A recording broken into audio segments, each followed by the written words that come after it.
Hello and welcome to Note Doctors Summer Shorts. My name is Paul. My name is Jen. My name is Ben. And we are your hosts. We are all university music theory instructors who are passionate about music theory and music theory instruction. In these short episodes, we will be sharing with each other and all of you musical examples and teaching tips covering a wide range of topics.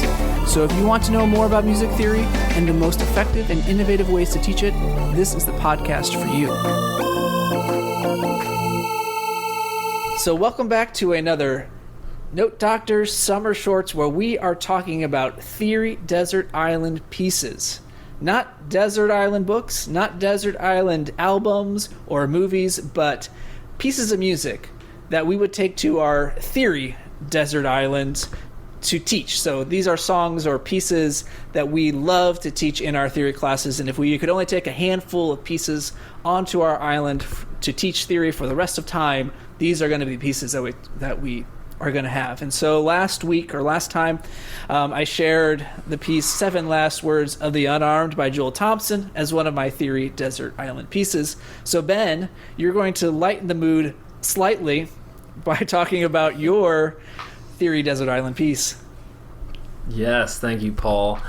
The piece that I love to teach, especially in Theory 3, is the theme song from The Legend of Zelda by Koji Kondo. He probably needs no introduction, Koji Kondo. Many of you probably know who he is. Japanese composer for Nintendo. And I am not a gamer, full disclosure. I am not a gamer, but my students said, hey, video game music, there's so much to it. So I just Googled, the most iconic video game themes, and I started listening to them. And I was absolutely floored by the Legend of Zelda theme song, which you'll hear in a few moments. There's so much there. I don't know where to even begin. My goodness. It starts with kind of a compound meter feel, but then you'll also hear subdivisions of 2, so you can talk about that. Modal mixture. There's a ton of modal mixture. The melody kind of ascends the major scale, but then as you hear the bass line descend, and he immediately reaches, lowered scale degree 7, lowered scale degree 6, lowered scale degree 3, and then even furthermore, lowered scale degree 2, or the Neapolitan. So you can talk about that. And I guess one of the coolest parts of this theme is that not only does it go to the Neapolitan, but it also uses 5 of 5, and that kind of motion from going over towards the flatter side of B flat major, and then also hearing the 5 of 5 where you're taking away that last flat. It really does get you this moment of, I don't know what you call it, uplift or brightening, or a lot of different words you could use to describe that, but I think that's a really cool moment in this theme. And then right after that it repeats, and you'll also hear some augmented 6 that resolves outward to the dominant. Very cool. I don't know what else theorists geek out to more other than augmented 6 resolving, but this definitely has it. So yeah, pretty cool. And then students, you can also tell students a story that it was composed as an all-nighter, which students definitely relate to that. I found over the years composing things as an all-nighter, which apparently this was. I didn't know that. I looked that up in preparation for today's little recording, but I thought that was cool too. All right, so should we take a listen to part of it? Let's hear it. All right, let's do it.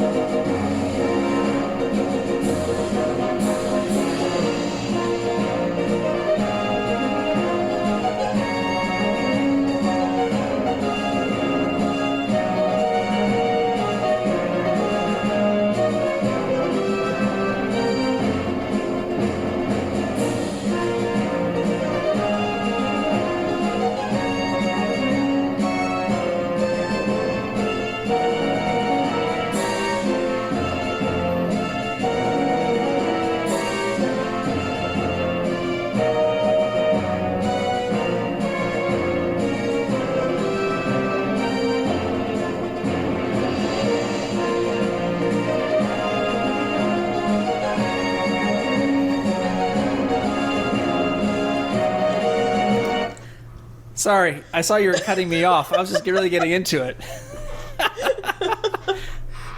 This is a lot shorter than Paul's excerpts. I was really digging it, Ben. It's an iconic theme song, and I don't think it's an accident that it became such an icon of game music. You know, it's appeared in almost every single game in some way, shape, or form. This theme, you know, has kind of become ubiquitous to this series, and it's also supposedly, now it's been a while since I've played the game, but Super Smash Brothers supposedly has a quote of it in there somewhere. Yeah, and obviously the series has quite a few games to it, and the theme, the motifs kind of recur in different ways, you know, in different ways later on in the series. So yeah. But yeah, that's it. I usually do a bunch of caricatures. See, I like to do, you know, I teach like bigger classes, so what I like to do is kind of caricature Link, and I put like a little cape, you know, on Link, and then I have Ganon give like a little evil face, and draw like a sword, you know, and all this stuff, and talk about modal mixture, and you know, all kind of the intricacies of the rhythms, and you know, I mean, you can hear kind of the echo of the motif as well, and kind of the instrumentation. This was just the first thing that came up on Google or YouTube, but there's so many different versions of this, and you can talk about orchestration too, which is cool. And then if you want to do a project, like in my case, the end goal for me is obviously for them to do their own theme, given like a blank trailer for some sort of multimedia. Like it has been games before, but I've also done apps and movie clips. So this kind of is a good preparation. Like this is what one person did at midnight, you know, and you can do it too, and it can actually be really cool, you know, if you really think about the ways you're manipulating melody, bass line, what are you doing, you know, here. So I kind of talk about all those little things in addition to the caricatures, which kind of draws people's attention a little bit, to do some caricatures of some of the Legend of Zelda, you know, protagonist and antagonist at least. So is the augmented 6 section, that middle section, the antagonist part?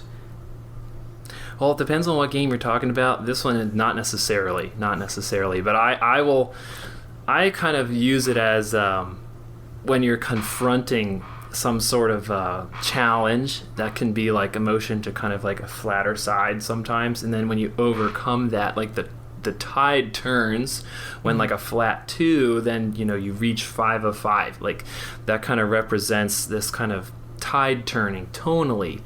But then, you know, is that necessarily tied to a specific moment in the narrative of the game? You know, maybe not, you know, but I'm certainly kind of drawing that out as much as I can in the class as a potential for that, right? Like it has the potential to be used in a situation like that. Just like some of you already know from the TSMT that I talked about, these minor key superhero themes that then like lean towards a major key subdominant. Like in these moments of desperation, you have like this, oh, now skill degree 6 is like raised, and like what happens in that moment? There's a lot to be unpacked there, and this is just one example, since I mean it's very explicit. Like the bass line clearly goes to, you know, lowered 7, lowered 6, and lowered 3. It's like, wow, that's like the straight up definition of modal mixture when you read, you know.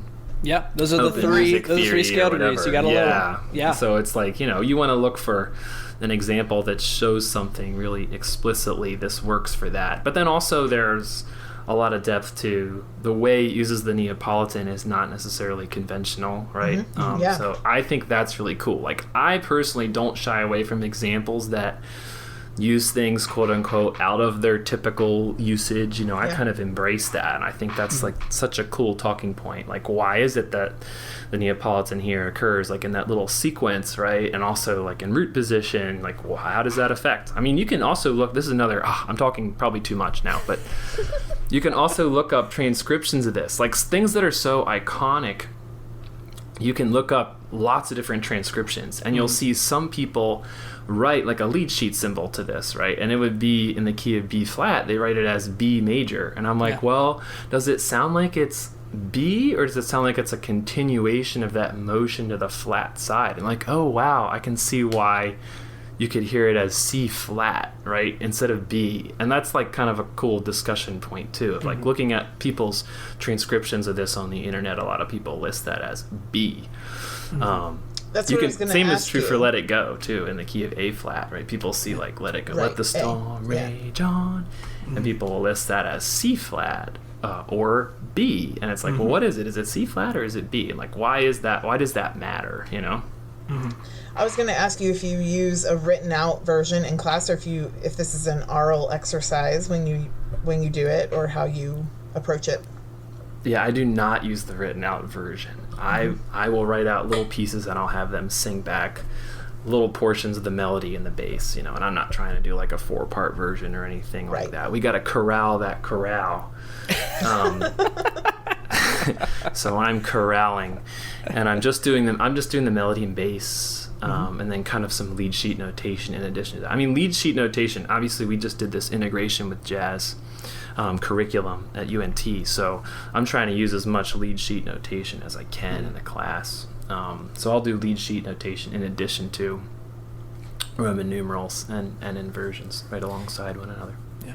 Well, and like, of course, when he originally wrote this was only for 4 tracks.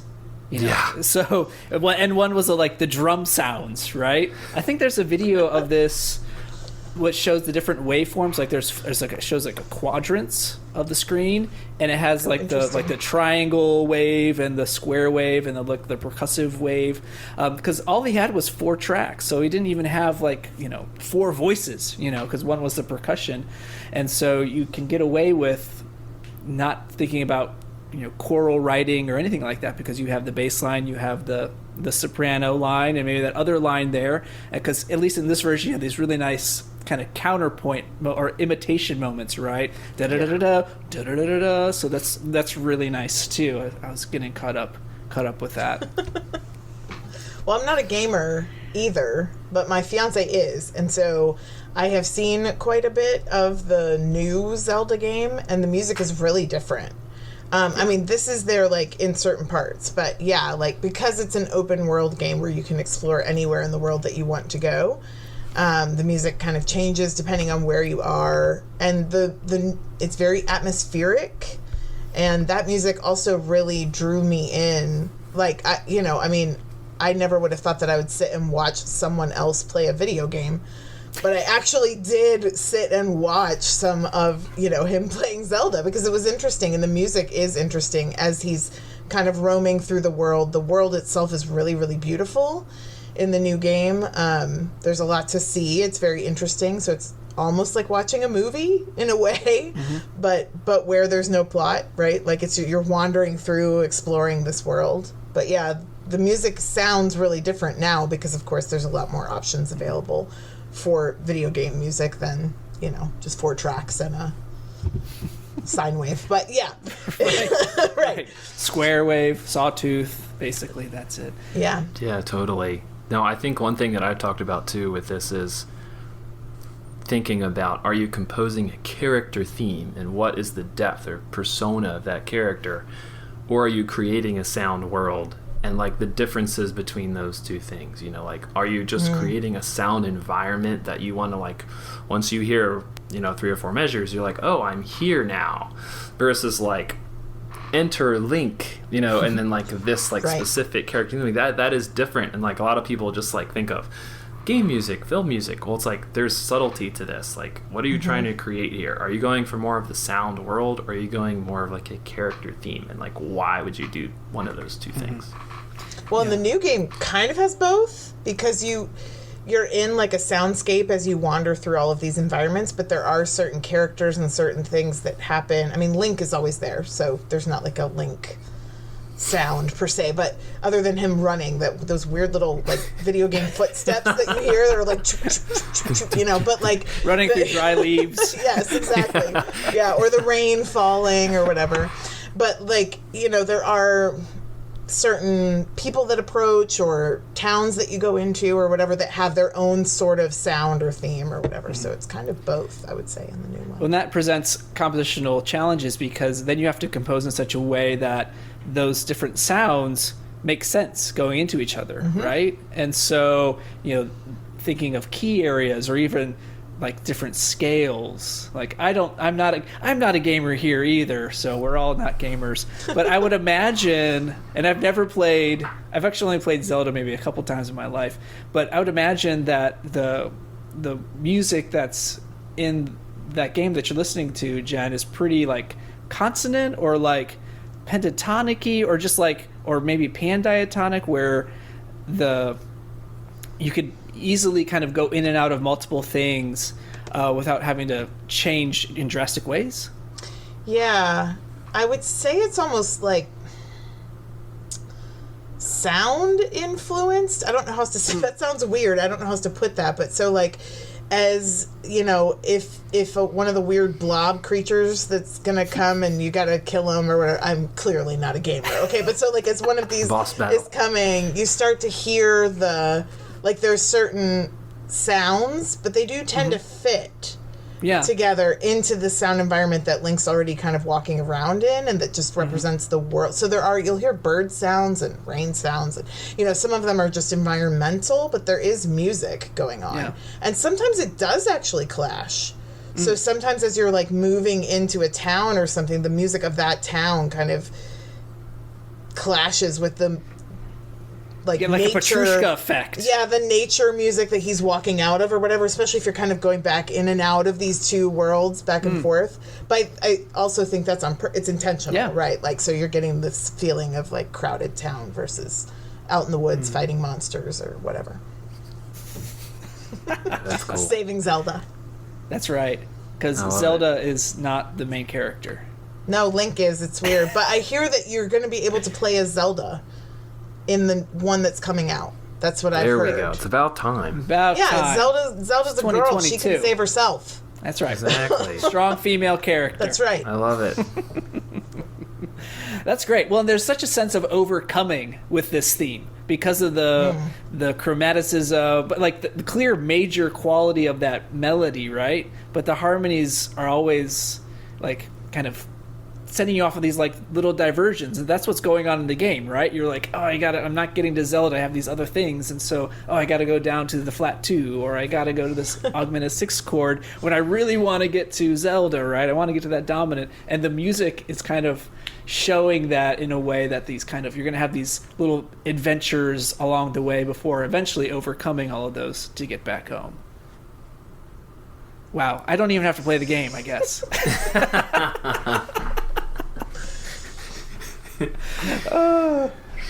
There's also on YouTube, the next video is called Zelda and Chill.